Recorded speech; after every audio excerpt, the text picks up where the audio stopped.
Je vais revenir sur ce que je disais à propos de Jean-Luc Mélenchon dans un récent café philo McDo. Je pense que j'ai un petit peu exagéré les aptitudes de Mélenchon. J'ai dit que les grands leaders étaient capables de rassembler. Mais à l'impossible, nul n'est tenu. En période solsticiale, le rassemblement, c'est plutôt une résistance. On voit par exemple qu'en Ukraine, il y a des résistances. Mais ce n'est pas une période favorable au rassemblement. Ce n'est pas une période favorable au fédéralisme. J'ai montré à maintes reprises. Donc, le projet fédéral, il faut considérer que l'Union populaire, la nouvelle Union populaire, la NUPES,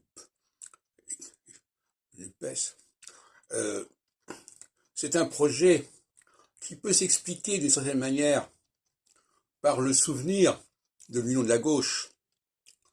Et effectivement, la phase solsticiale est une phase qui est marquée par le souvenir. Mais généralement, c'est un fantasme. On le connaît à plusieurs occasions. On veut essayer de restituer, de restaurer quelque chose qui s'est produit dans le passé, mais les conditions ne sont plus là. Et par conséquent, je dirais que ce projet fédéral est à contretemps.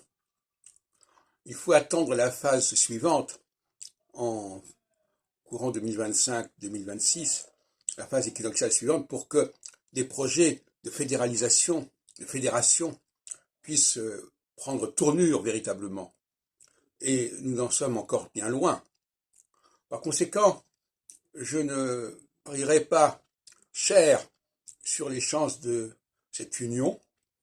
Le mot union est un mot typiquement équinoxial, et la socialité est plutôt un processus de désunion, de séparation. On a d'ailleurs vu à droite que ce phénomène d'union ne fonctionnait pas. Même entre Zemmour et Marine Le Pen, c'est dire à quel point la phase actuelle n'est pas favorable à ce genre de projet. Alors, il reste quelques mois, quelques jours, quelques semaines, disons, avant les élections, avant le premier tour et avant le deuxième tour législatif, mais je pense que ça ne va pas fonctionner. D'ailleurs, dans le cas de l'Union européenne, je pense qu'elle va être également sujette à beaucoup de difficultés. Mais il y a quelque chose qui me gêne, je dois avouer. Parce qu'on parle aussi de l'OTAN, de l'extension de l'OTAN, etc. Tout ça me paraît sonner faux. Alors, je prends des risques en disant ça, mais je pense que l'astrologue doit parfois remettre en question certaines prophéties que les hommes politiques profèrent concernant l'avenir de l'Union européenne, dans l'immédiat j'entends, parce que tout est dans l'immédiat. À partir de 2026, il y a un certain nombre de projets qui pourront se concrétiser. Nous n'en sommes pas là, nous sommes en 2022. Et par conséquent, aussi bien du côté de l'OTAN que du côté de l'Union européenne, que du côté de la fameuse nouvelle Union populaire, je pense que ça relève beaucoup du fantasme, de l'invocation, et que ça ne se constituera pas véritablement en tant que réalité, sinon de façon extrêmement brève.